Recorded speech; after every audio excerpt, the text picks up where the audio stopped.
The storm that lashed Dust Hollow that October night in 1887 seemed to mirror the tempest brewing inside Murphy's saloon. Lightning split the Montana sky in jagged white scars as rain hammered the wooden roof with biblical fury. But inside the cramped, smoke-filled establishment, the real thunder came from the poker table, where Cyrus Blackthorne sat with trembling hands and empty pockets, his life's work reduced to nothing more than a handful of worthless cards and broken dreams. The saloon's amber light flickered across weathered faces, gathered around the green felt table, casting dancing shadows that seemed to mock the desperation written in every line of Cyrus's gaunt face. The air was thick with tobacco smoke, stale whiskey, and the acrid scent of unwashed bodies pressed too close together. Murphy's was the kind of place where dreams came to die, where men with nothing left to lose made their final desperate wagers against fate itself. Cyrus had lost everything over the course of this terrible evening. In the small gold claim his father had died defending during the rush of '64, the last pieces of his beloved wife's jewelry that had somehow survived 20 years of gradual pawning, even the stubborn old mule that had carried him faithfully to town through Montana's punishing winters. Now he sat across from Boone Carver, the most feared man in 3 counties, with nothing left to bet but his immortal soul, or something infinitely more precious. "I got nothing left, Boone." Cyrus whispered, his voice barely audible above the storm's fury and the low murmur of conversations from other tables. His hands shook uncontrollably as he reached for the whiskey glass, the amber liquid sloshing like his dwindling hopes. "Nothing but what?" Boone's voice cut through the smoky air like a freshly sharpened blade. At 36, he carried himself with the dangerous grace of a mountain cat, a man who'd clawed his way up from the gutters of Chicago's stockyards and would cheerfully kill anyone who tried to drag him back down. His dark eyes, cold as Winter Creek water and twice as unforgiving, fixed on Cyrus with predatory interest. "Speak up, old man. The night's young and my patience sure as hell ain't getting any longer." The saloon fell silent except for the storm's relentless fury outside. Even Murphy himself, of the grizzled Irish proprietor who'd seen every form of human degradation in his 40 years of serving liquor to desperate men, stopped polishing glasses to watch the drama unfold. The piano player let his consumptive fingers still on the yellowed keys. Men who'd witnessed gunfights and hangings found themselves holding their breath, sensing that something truly terrible was about to unfold.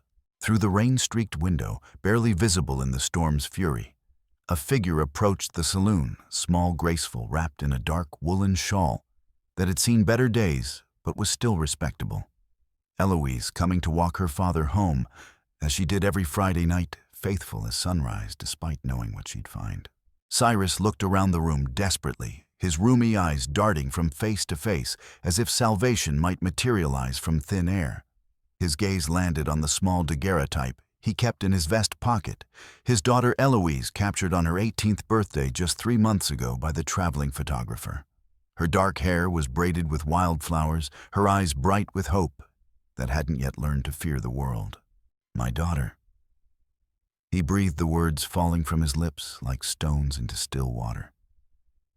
"I got my daughter." The silence that followed was deafening. Boone leaned back in his chair, a slow smile spreading across his scarred face like oil on water. The scar running from his left temple to his jaw was a souvenir from a knife fight in Denver, a reminder that even predators sometimes became prey. "Your daughter." His voice was silk wrapped around steel. The pretty little seamstress with the dark hair and Irish eyes. His fingers drummed against the table in a steady rhythm. "Well now, Cyrus, that's mighty interesting." The saloon doors swung open with a bang that made everyone jump. Eloise stood in the doorway, like an avenging angel, rain dripping from her shawl and forming small puddles on the sawdust-covered floor.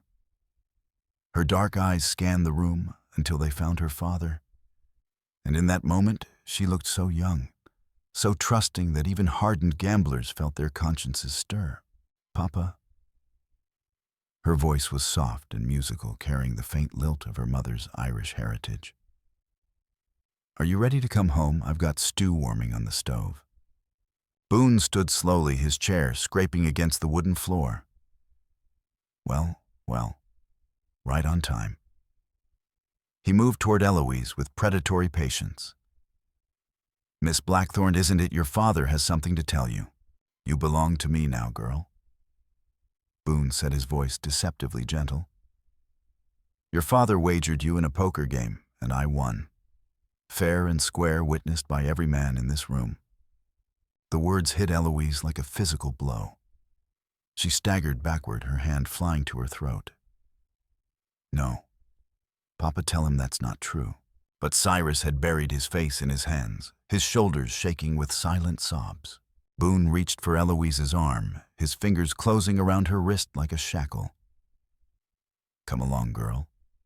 Time to discuss the terms of your new employment. Let her go."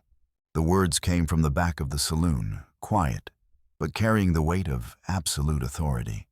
Every head turned toward the voice's source, a tall man with graying temples and eyes like winter sky rising slowly from a corner table where he'd sat unnoticed all evening. Silas Mercer, the widowed rancher who'd lost his wife and unborn child to cholera 5 years past and hadn't spoken more than necessary to anyone since. He was 42 years old, but looked older, carved lean by hard work and harder grief. There was something in his bearing that made even Boone Carver pause. "This ain't your business, Mercer." Boone snarled, though his grip on Eloise's wrist loosened slightly. Silas walked forward with deliberate slowness, his boots echoing on the wooden floor. Rain dripped from his hat brim as he stopped directly in front of Boone. "I'm making it my business. She's mine by right of law." Boone insisted, but uncertainty had crept into his voice. "No law I know says a man can sell his daughter like livestock." Silas's voice was quiet, but carried to every corner of the room. "She walks out or nobody leaves." The moment stretched like a taut rope. Boone was younger, stronger, with a reputation for violence that stretched across 3 territories. But Silas had something Boone lacked, the calm certainty of a man who'd already lost everything that mattered. Then Boone stepped back, his face twisting with rage. "This ain't over. Not by a long shot. I'll collect what's mine one way or another." He pushed past Silas and stalked toward the door, pausing only to spit at Cyrus's feet. "You're a dead man, Blackthorne. And your daughter? She'll come begging to me before this is over." The saloon doors swung shut behind him, leaving only the sound of rain and heavy breathing. 3 miles outside Dust Hollow sat the Mercer Ranch, nestled in a valley where cottonwoods lined a meandering creek, and the endless Montana sky stretched toward heaven. In the pale dawn light, with storm clouds breaking apart to reveal patches of blue, it looked like a place where hope might take root and grow. Eloise stood at the property's edge, her few belongings clutched in a worn carpet bag that had once belonged to her mother. She'd walked through the night too proud to accept charity, and too broken to go home. Now faced with Silas's offer of sanctuary, she found herself paralyzed by uncertainty. The sound of approaching hoofbeats made her turn. Silas rode toward her on a sturdy bay mare, his silhouette dark against the brightening sky. When he dismounted, his movements were careful and economical. "Miss Blackthorne," he said, touching his hat brim, "I wasn't sure you'd come.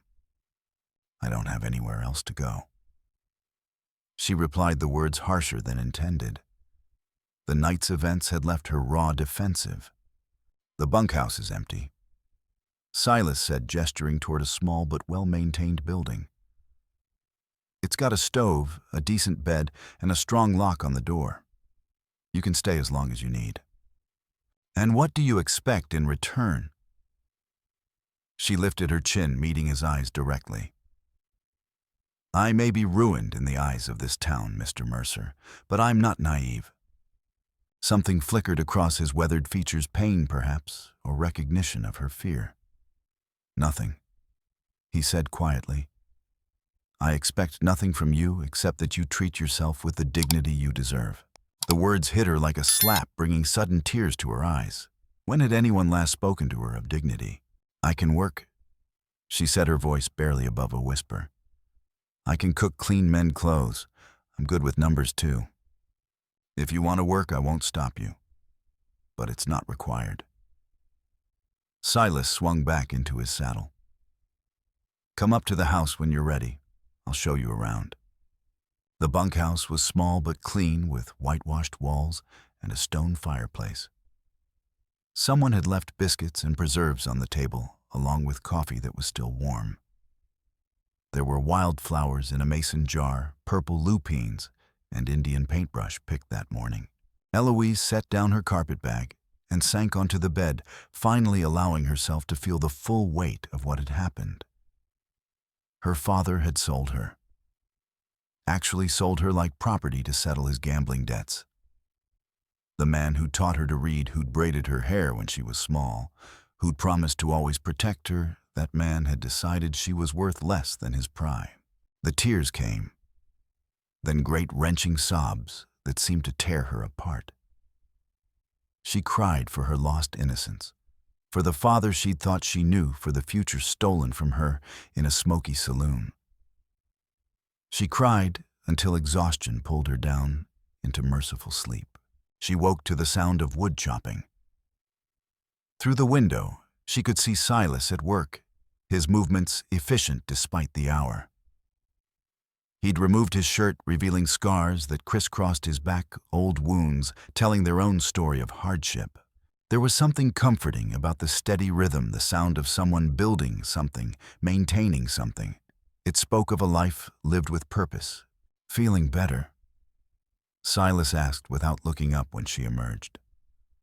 "Some," she replied truthfully. She felt hollow, empty, but also safe. "This is a beautiful place," she said, looking around at the valley stretching toward distant mountains. "My wife picked it out," Silas said, pausing to lean on his axe handle. Said it reminded her of County Cork, green valleys and rolling hills. Was she happy here? For a while. His voice carried old sorrow. She was expecting when the cholera came through 5 years ago. Would have been our first child. Eloise felt something twist in her chest. "I'm sorry. Long time ago now. But that's why I understand what it's like to lose everything. To have your future torn away by forces beyond your control." They worked together through the morning, Silas chopping wood, Eloise gathering the split pieces. It was good to have something to do with her hands, something that didn't require thinking about her ruined life. Around noon, a buggy approached up the drive. Eloise recognized the driver immediately, Nettie Granger, a widow who ran the town's general store and had a reputation for knowing everyone's business. She was a hard woman, carved sharp by years of struggle. "Silas Mercer," Nettie called as she climbed down from her buggy. "I heard you took in a certain young lady. Wanted to see for myself if the rumors were true." "Mrs. Granger?" Silas nodded politely but didn't elaborate. Nettie's sharp eyes found Eloise studying her with hawk-like intensity. "Child, you know what people are saying about you in town." Eloise lifted her chin. "I can imagine. They're calling you the wager girl, saying you're damaged goods, that no decent man will ever want you now. They're saying you brought shame on your family name." Nettie's voice was blunt as a hammer blow. The words stung, but Eloise forced herself to stand straight. "And what do you say, Mrs. Granger?" Nettie was quiet for a long moment, her weathered face unreadable. Then, unexpectedly, "I say they're fools. I say a woman isn't responsible for the sins of her father, and anyone who thinks otherwise doesn't deserve the air he breathes." The unexpected support made Eloise's throat tighten with emotion. "Thank you." "Don't thank me yet, child.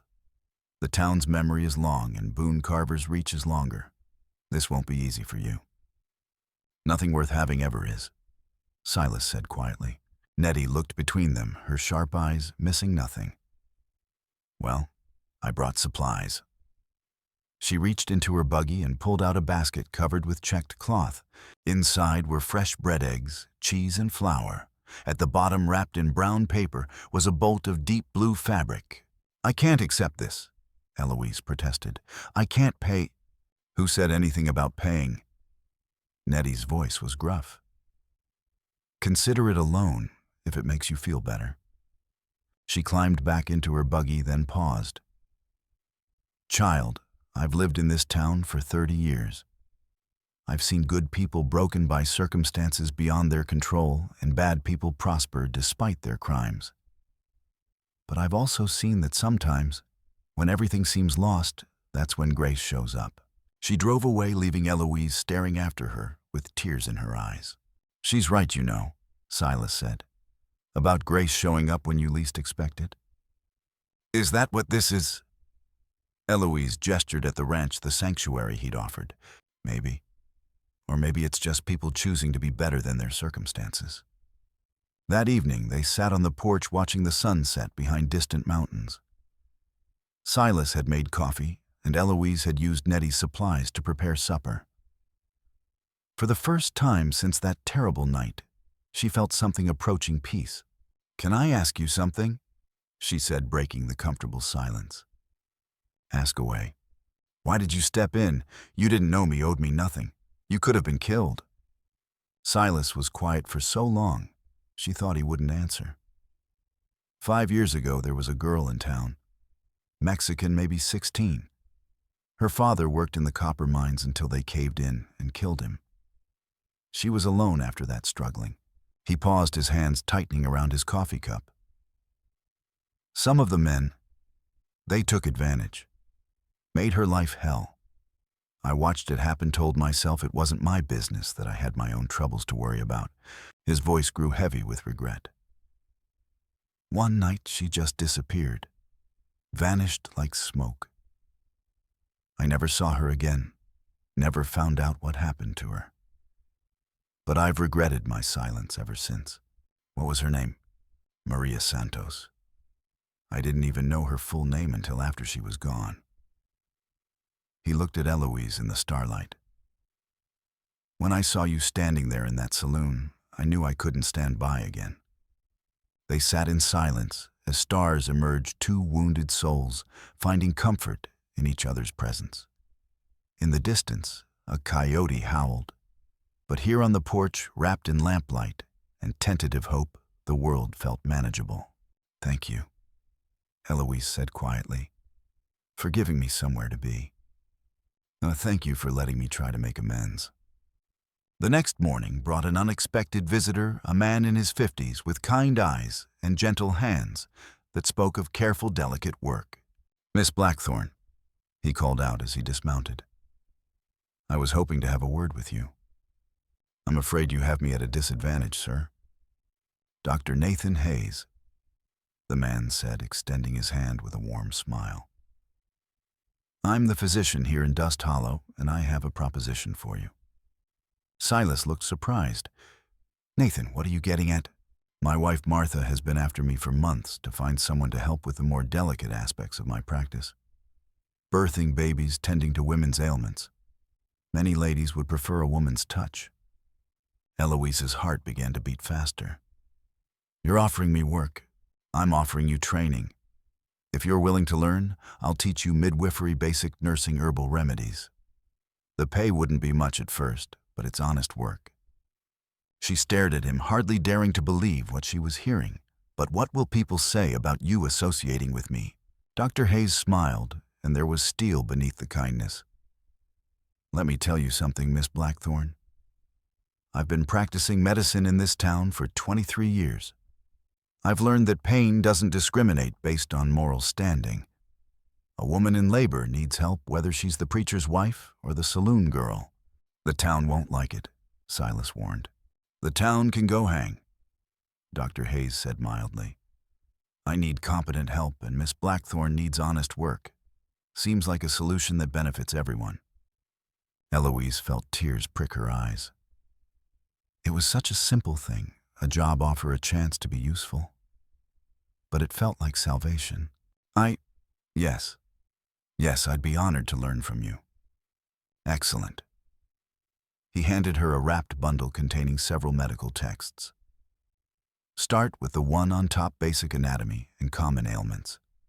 We'll begin with theory, then move to practical application.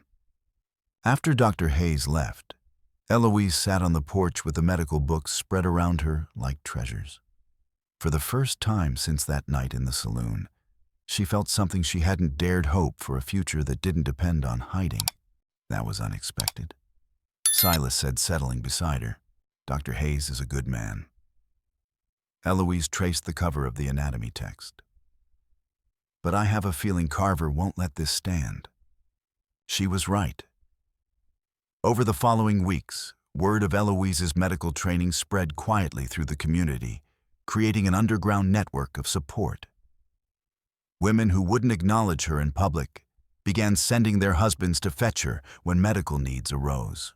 But for every patient she helped, there seemed to be two more voices raised against her, led by Boone Carver's relentless influence. The pressure was building, and Eloise could feel it like a storm gathering on the horizon. The first real escalation came on a crisp November morning when Eloise was checking her small herb garden behind the bunkhouse. She was on her knees pulling weeds from around the rosemary bush when she heard approaching footsteps. Looking up, she saw a small figure walking hesitantly up the drive.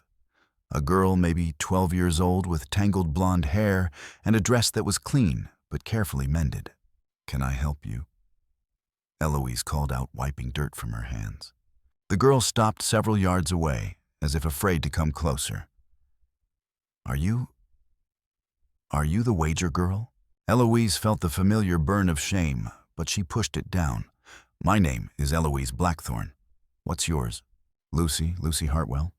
Hartwell, the banker's family. This must be his daughter. That's a pretty name. What brings you out here? I heard what happened to you. At the saloon. Lucy's young face was filled with confusion and fear. That your papa traded you away like you were a horse or something. That's about the truth of it, Eloise admitted, surprised by the girl's directness. Lucy took a tentative step closer. Were you scared? Terrified. I was more scared than I'd ever been in my life. But you didn't run away. Where would I run to? Eloise knelt down to be at eye level with the girl. Sometimes running isn't an option, Lucy. Sometimes you have to stand and face whatever's coming, even when you're shaking inside. Lucy was quiet for a long moment, studying Eloise's face as if searching for something. My mama says you're ruined now, that no decent person should talk to you. The words stung, but Eloise kept her voice steady. And what do you think? I think you seem nice, and I think what happened wasn't your fault. Lucy paused and then added in a rush, and I think Mr. Carver is mean and scary, and I'm glad someone stood up to him. Something warm unfurled in Eloise's chest, the first genuine kindness she'd received from anyone in town except Nettie's gruff support. Thank you, Lucy. That means more than you know, Miss Blackthorne. Lucy's voice dropped to a whisper. There's something else. Something I heard that I think you should know about. Eloise felt a prickle of unease. What kind of something? Mr. Carver came to see Papa yesterday. In his office at the bank. I was supposed to be at my piano lesson, but I forgot my music book, so I came back. Lucy stepped closer, her voice dropping even lower. They were talking about you. About making things difficult. Difficult how? I don't know exactly. But Mr. Carver said something about winter coming, and Papa said something about loans and credit being unreliable. They were talking real quiet, but I could tell it was important. Bad important. Eloise's mind raced. Carver was using his influence with the bank to put financial pressure on anyone who might support her. It was clever and cruel, attacking her potential allies indirectly. Lucy, she said carefully, does anyone know you're here? The girl shook her head. I told Mom I was going for a walk to pick berries by the creek. Good. It's probably better if you don't mention this visit to anyone, including your parents. Lucy nodded solemnly. Will you be all right, Miss Blackthorne? I hope so. But Lucy, if you ever need help or if someone's bothering you, you remember what I told you about being brave, all right? I'll remember. Lucy turned to go, then looked back over her shoulder. I hope you stay. Even if Mama says I shouldn't talk to you, I think the town's better with you in it. She ran off toward the creek, leaving Eloise standing in the garden with a new weight of worry. Carver was moving against her, already using the bank to apply pressure.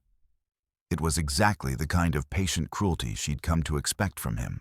That afternoon brought Dr. Hayes returning from his weekly rounds with his medical bag and a concerned expression. I've been hearing troubling things, he said without preamble. About pressure being applied to people who've been supporting you. What kind of pressure? Financial, mostly. Loans being called and early credit being denied, that sort of thing. Carver's using his influence with the bank to squeeze anyone who's shown you kindness. Eloise felt her heart sink. Dr. Hayes, if this is putting you at risk, my dear girl, I've been practicing medicine in this territory for over 2 decades. I've weathered worse storms than Boone Carver. His eyes were kind, but determined. Besides, I have something that might help. He reached into his bag and pulled out a letter bearing an official seal. This came from the territorial capital yesterday. There's going to be a land auction here in Dust Hollow next month, something to do with the new railroad spur they're planning. Federal officials will be attending, including territorial marshals. What does that mean for us?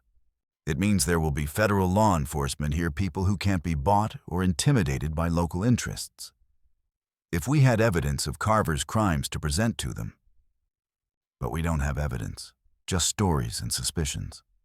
Dr. Hayes smiled mysteriously. Actually, we might have more than you think. I've been making some inquiries of my own, and I've discovered that several people have been keeping records of Carver's activities. The question is whether we can convince them to come forward. Over the following weeks, as autumn deepened into the harsh Montana winter, the pressure on Eloise and her supporters continued to mount. The bank called in several loans early, forcing families who'd shown her kindness into financial distress. The schoolteacher, Mrs. Patterson, was told her contract might not be renewed after she'd spoken favorably of Eloise's medical skills. Even Pastor Wilkes faced criticism from his congregation for allowing that woman to attend services. But the most terrifying escalation came on a moonless night in December, when Eloise woke to the sound of breaking glass and men's voices outside the bunkhouse. Come out, girl," a voice shouted that she recognized as Jake Morrison, one of Carver's regular companions. Time to settle accounts. Through the window, she could see torches flickering in the darkness. At least 6 riders, maybe more, their faces hidden behind bandanas. They moved with the casual arrogance of men who believe themselves above consequences. Eloise grabbed the rifle Silas had insisted she keep and pressed herself against the wall beside the window. Her heart hammered against her ribs as she watched the riders circle the bunkhouse like wolves preparing to close in on wounded prey. "We know you're in there," another voice called. "Carver's been patient long enough. You're coming with us, willing or not." A bottle crashed through the window, shattering glass across the floor in a cascade of sharp fragments. Then another. The smell of kerosene filled the air, and Eloise realized with horror what they intended. They were going to burn her out. "Fire!" she screamed, hoping Silas would hear her from the main house. Fire. The first flames licked at the wooden walls as she pressed herself low and crawled toward the door. The heat was already becoming unbearable smoke, stinging her eyes and filling her lungs. She had to get out, but the moment she opened that door, they'd have her. A gunshot cracked through the night, followed immediately by another. Through the smoke and chaos, she heard Silas's voice roaring across the yard, Get off my land! The sound of horses thundering away gave her the opening she needed. She burst through the door, gasping for clean air, and stumbled toward the main house where Silas waited with his rifle still smoking. "Are you hurt?" he asked, catching her as she nearly collapsed. "Oh no, but they tried to burn me alive." Her voice shook with the reality of how close she'd come to death. Silas's face was grim as he watched the bunkhouse burn. "This is escalating faster than I expected." Carver's not content to wait for financial pressure anymore.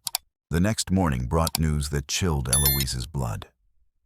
Dr. Hayes had been found beaten unconscious in his clinic just after midnight, his medical supplies destroyed and his instruments smashed.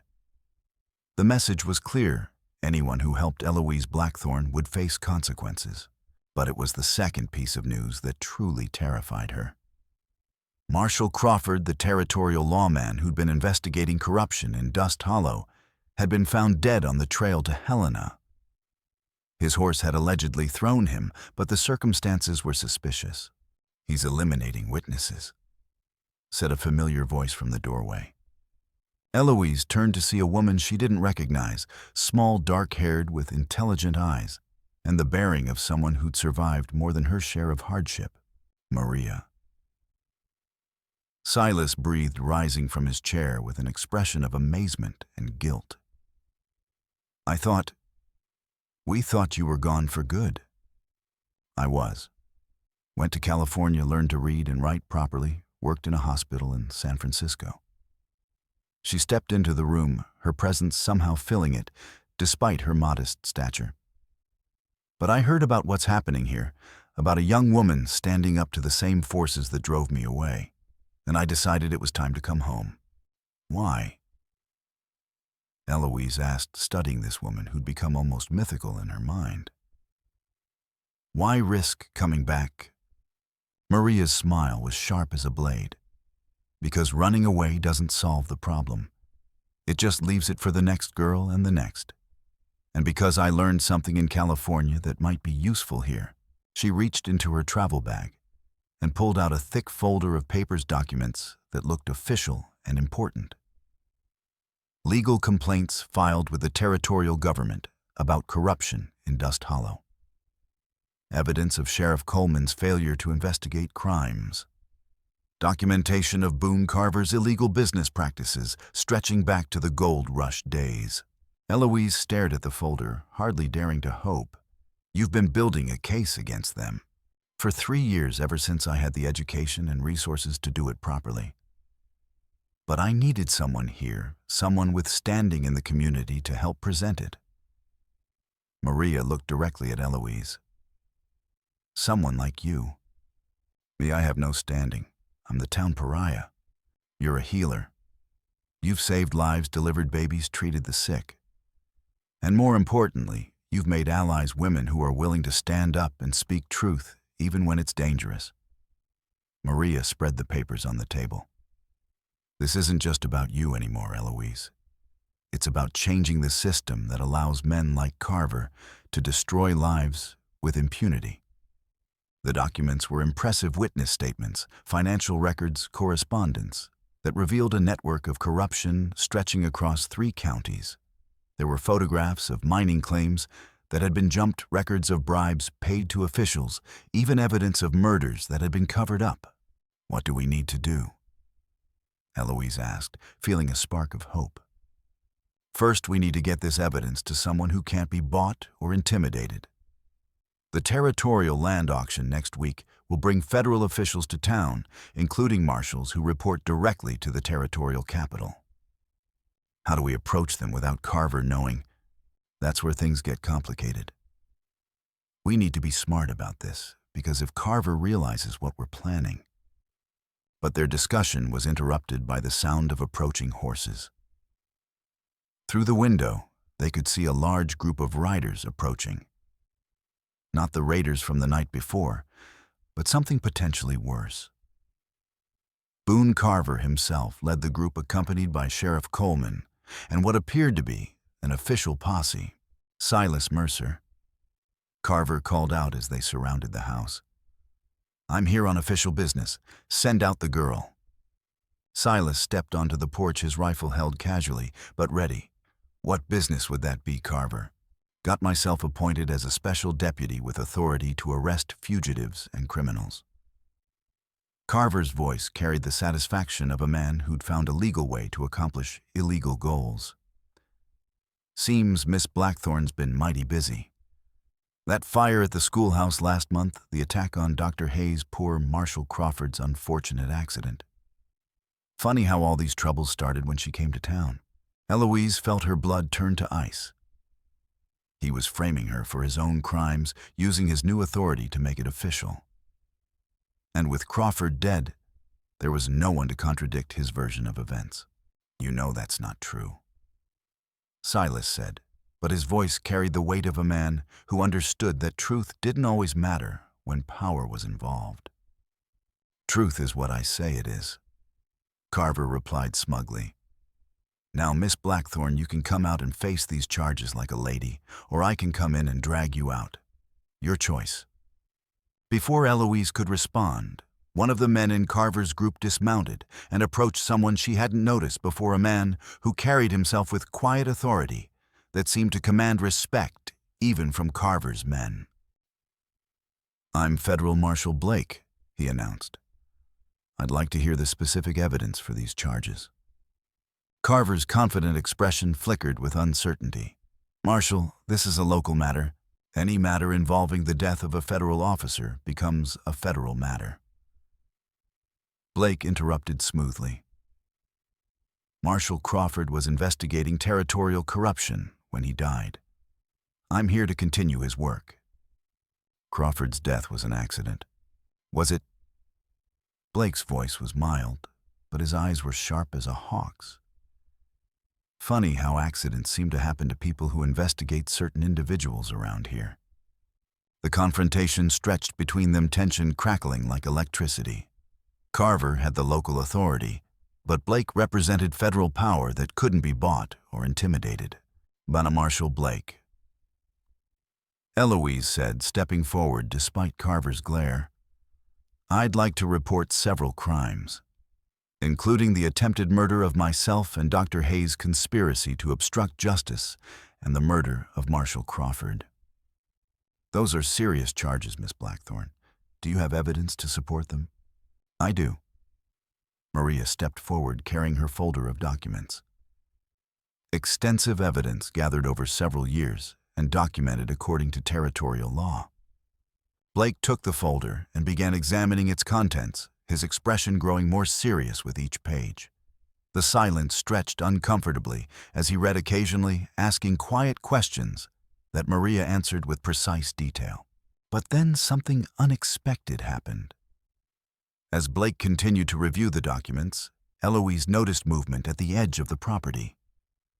More riders were approaching, but these weren't Carver's men. They wore the uniforms of federal deputies, and they were taking positions around the ranch with military precision. This is comprehensive evidence of criminal conspiracy, Blake said, finally looking up from the documents. Mr. Carver, you're under arrest for conspiracy murder and crimes against the territorial government. You can't, Carver began, but his words were cut off as Blake's deputies emerged from positions they'd taken around the property. The federal marshal had come prepared for exactly this confrontation. Sheriff Coleman. Blake continued, you're also under arrest for dereliction of duty and conspiracy to obstruct justice. The next few minutes were chaos as Carver's men realized they were outnumbered and outgunned. Several tried to flee, but Blake's deputies had anticipated this and were ready. Others surrendered without a fight, recognizing that the game had changed beyond their ability to control. Carver himself stood in the center of it all, his face twisted with rage and something that might have been fear. For the first time since Eloise had known of him, the predator looked like prey. This won't stick, he snarled at Eloise. You think you've won, but this is just the beginning. I've got friends' influence money. I'll be out before winter's over, and when I am. When you are, Blake said calmly. You'll be facing federal charges in a federal court. Your local influence won't help you there. But as the prisoners were loaded into wagons for transport to Helena, Eloise noticed something that made her blood run cold.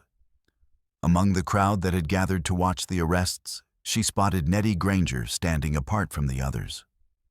The older woman's face wasn't showing relief or satisfaction.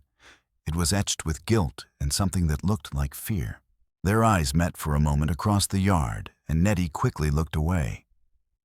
But not before Eloise saw the truth written in her expression. Someone had been feeding information to Carver, and Eloise had a sinking feeling she knew who. That evening, as the town buzzed with news of the arrests and the federal investigation that was sure to follow, Nettie appeared at the ranch. Her usually straight shoulders were slumped with defeat, and her weathered face was etched with shame. "I need to tell you something," she said quietly, her voice barely audible above the evening breeze. "About why Carver always seemed to be one step ahead of you." Eloise felt her heart sink, though she'd suspected this moment would come. "Nettie, what did you do?" "He had the mortgage on my store." Nettie said the words tumbling out in a rush. "Bought it from the bank 3 months ago when I fell behind on payments. Said he'd forgive the debt entirely if I told him about your plans, your meetings, who was supporting you." The betrayal hit harder than Eloise had expected. Nettie had been one of her earliest supporters, one of the few who'd stood up for her when the town turned against her. To learn that it had all been a lie, that every confidence had been reported back to Carver. "How long?" Eloise asked, her voice steady despite the pain. "Since the beginning. Since that first day I came to the ranch with supplies." Nettie's voice was thick with self-loathing. "I told myself I was just trying to save my store, my livelihood. But really, I was saving my own skin at the expense of yours." "Is that why you're telling me now? Because Carver's been arrested and can't hurt you anymore?" "No." Nettie looked up, meeting Eloise's eyes for the first time since her confession began. "I'm telling you because I can't live with what I've done. Because I've watched you face down impossible odds with more courage than I've ever possessed. And I realized that I've become everything I despise." She reached into her coat and pulled out a small leather journal, its pages worn from constant handling. "But there's something else. Something I learned about Carver that might help ensure he never gets the chance to hurt anyone again." "What kind of something?" "He keeps detailed records.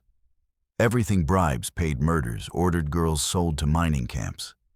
He's obsessive about documentation, thinks it gives him protection against his partners."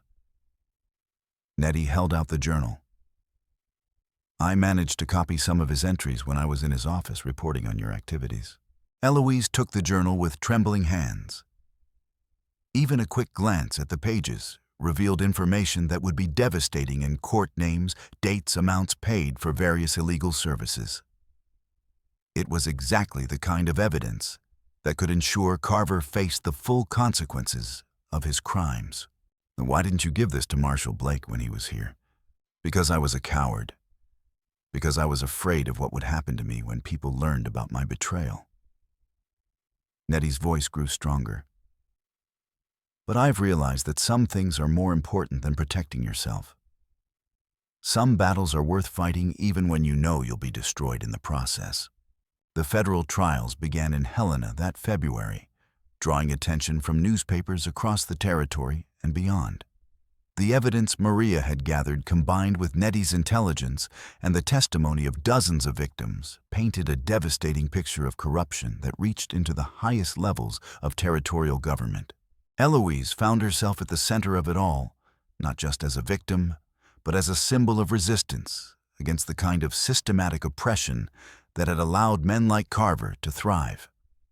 Her testimony was detailed and unflinching, describing not just what had been done to her, but the broader pattern of abuse that affected every vulnerable person in the region. "Miss Blackthorne," the prosecutor said during her time on the witness stand, "you've been portrayed by the defense as a vengeful woman seeking to destroy Mr. Carver out of spite. How do you respond to that characterization? I respond by saying that seeking justice isn't the same as seeking revenge. Eloise replied, her voice carrying clearly through the packed courtroom. When someone uses their power to hurt innocent people, stopping them isn't spite, it's a moral obligation. And what do you hope to accomplish with your testimony today? I hope to make sure that what happened to me never happens to another woman. I hope to prove that no man, regardless of his wealth or influence, has the right to treat other human beings as property. But the defense's most dramatic moment came when they called their surprise witness, Cyrus Blackthorne himself. Eloise watched in shock as her father shuffled to the witness stand, looking older and more broken than she remembered. He'd aged years in the months since that terrible night in Murphy's saloon, his face gaunt and his hands shaking with what looked like permanent tremor. "Mr. Blackthorne," the defense attorney said, "you're the one who made the wager that started all of this. In your opinion, was the transaction legal under territorial law?" Cyrus looked at his daughter, tears streaming down his face. "No, sir. It was the act of a desperate, drunken fool who failed in his most sacred duty as a father." "But you did make the wager." "Yes, sir. And I've regretted it every day since. Every hour since." The defense attorney pressed on, clearly expecting a different response. "Isn't it true that your daughter's subsequent actions, her campaign against Mr. Carver, were motivated by revenge rather than justice?" Cyrus straightened slightly, and for a moment, Eloise saw a flash of the man he'd been before. Gambling destroyed his life. "No, sir. My daughter's actions were motivated by a courage I never possessed. She stood up to a monster when no one else would. She did what I should have done years ago, even though it brought violence and chaos to your community. The violence and chaos were already there, sir. My daughter just refused to pretend otherwise." The defense attorney, realizing his witness had backfired spectacularly quickly, dismissed him. But the damage was done. Even Eloise's own father had testified to her character and courage. The most shocking testimony, however, came from an unexpected source.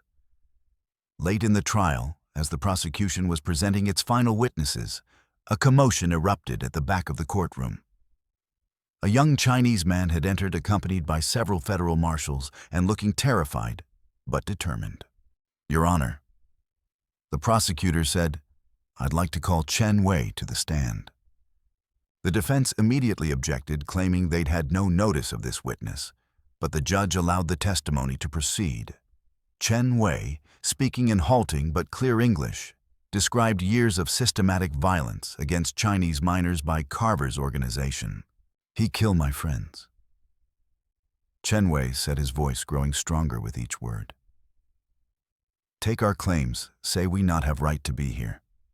When we try to fight, he have us beaten, murdered. I have photographs, papers, proof of what he do."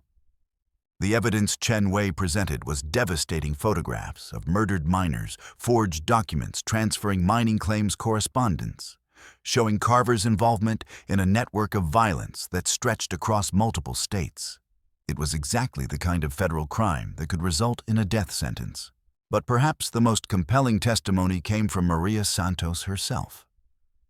When she took the stand, the courtroom fell silent. Her story of survival and determination resonated even with those who'd initially been skeptical of the charges against Carver. Mr. Carver and his associates didn't just commit individual crimes.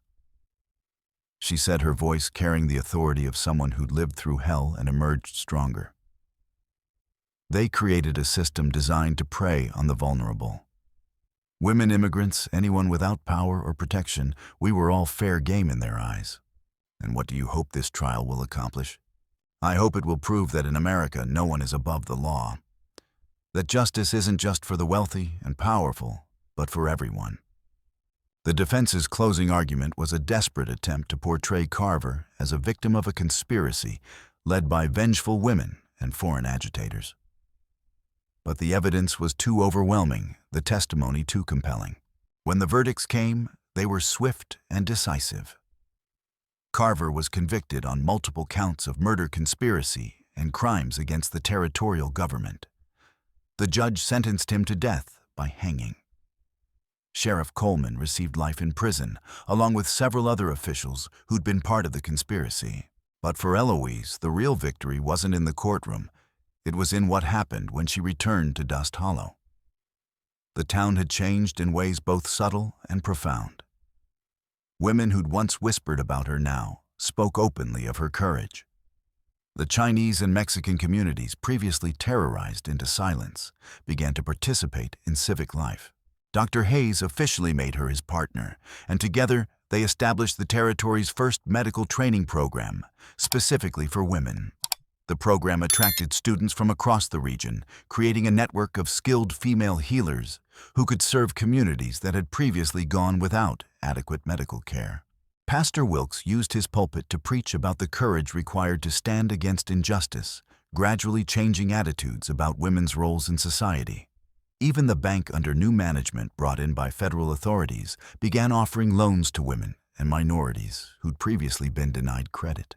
The railroad spur that had been planned during Carver's reign was built but under new oversight that ensured fair labor practices and honest dealings with local landowners. The Chinese workers who'd been terrorized under the old system found themselves with legal protections and fair wages.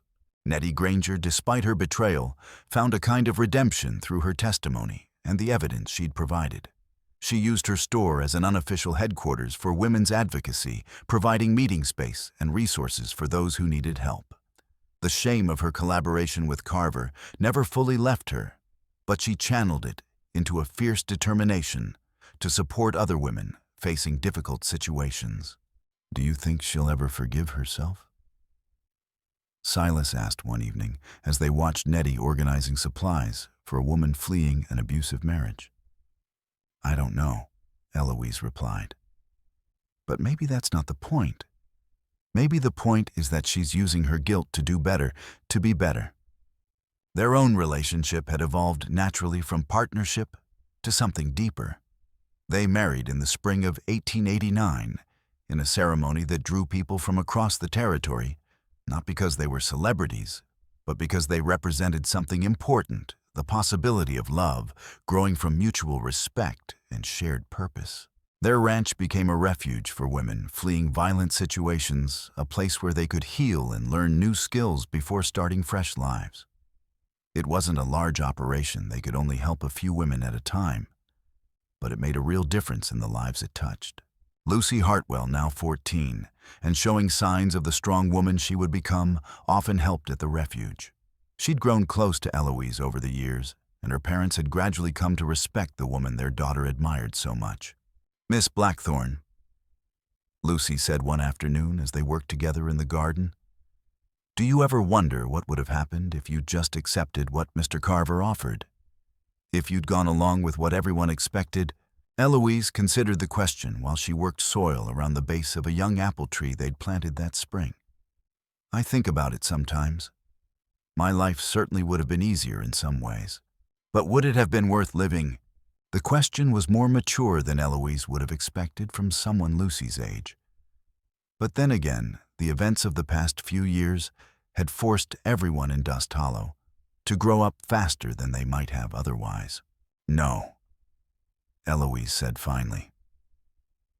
I don't think it would have been, because living isn't just about surviving Lucy. It's about being true to who you are, about standing up for what's right, even when it's difficult.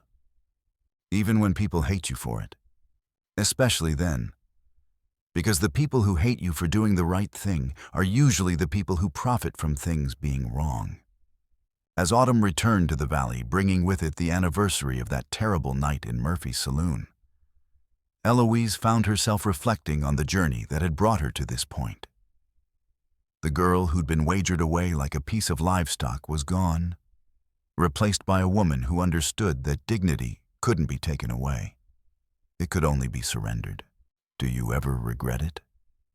Silas asked one evening as they sat on their porch, watching the sun set over the mountains they'd both come to love. All of it, the danger, the trials, the way it changed everything. Eloise considered the question, thinking about the cost of the path she'd chosen.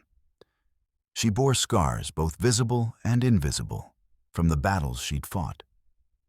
There were nights when she still woke from nightmares about that saloon, about Carver's hands on her wrist, about the flames that had nearly consumed her in the bunkhouse. "No," she said finally.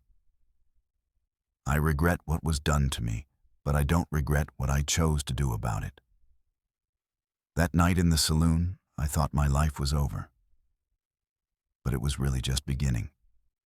She looked out over the valley where they'd built their life together, the ranch where wounded women found healing the community, where justice mattered more than comfort, the network of allies who'd chosen courage over fear. In the distance, she could see lights beginning to flicker on in Dust Hollow, where families were gathering for supper and children were being tucked into bed. Sometimes the worst things that happen to us become the foundation for the best things we do. She continued, "I wouldn't be who I am now if I hadn't been who I was then." Silas reached over and took her hand, his weathered fingers intertwining with hers. "And who are you now?" Eloise smiled, thinking about all the women they'd helped, all the changes they'd made, all the battles still to be fought. "I'm someone who knows that dignity can't be taken away, it can only be surrendered. And I'll never surrender again." As the stars emerged in the darkening sky, they sat in comfortable silence, two people who'd found each other in darkness and chosen to build something beautiful from the pieces of what had been broken. Around them, the ranch settled into evening quiet cattle, lowing softly in the distance, the creek murmuring through the cottonwoods, the ordinary sounds of a life built on love and purpose. The frontier was changing one courageous choice at a time. The railroad had brought new opportunities, but also new challenges. Immigrants continued to arrive seeking their own piece of the American dream. Women across the territory were finding their voices demanding rights that had been denied them for generations. And in their small valley, where hope had taken root in the most unlikely soil, the revolution continued. It wasn't the dramatic kind of revolution fought with guns and armies, but the quiet, persistent kind that changed hearts and minds, one person at a time. The girl who'd been wagered in a poker game was gone forever, her shame and fear buried with the past. In her place stood a woman who'd learned that sometimes the greatest victories come not from avoiding defeat, but from choosing how to rise from it. And rise she had, taking others with her toward a future where no woman would have to face such darkness alone. The last light faded from the western sky, and the first stars appeared overhead, and the same stars that had witnessed that terrible night in Murphy's saloon, but now looking down on a world that was slowly, gradually becoming more just. It wasn't perfect, it might never be perfect, but it was better. And sometimes Eloise had learned better was enough to build a future on. In the distance, a train whistle echoed across the valley, carrying its promise of connection to the wider world. But here, on the porch, surrounded by the love they'd built from the ashes of tragedy, Eloise and Silas needed nothing more than what they had each other, their purpose, and the unshakable knowledge that they'd chosen to stand on the right side of history.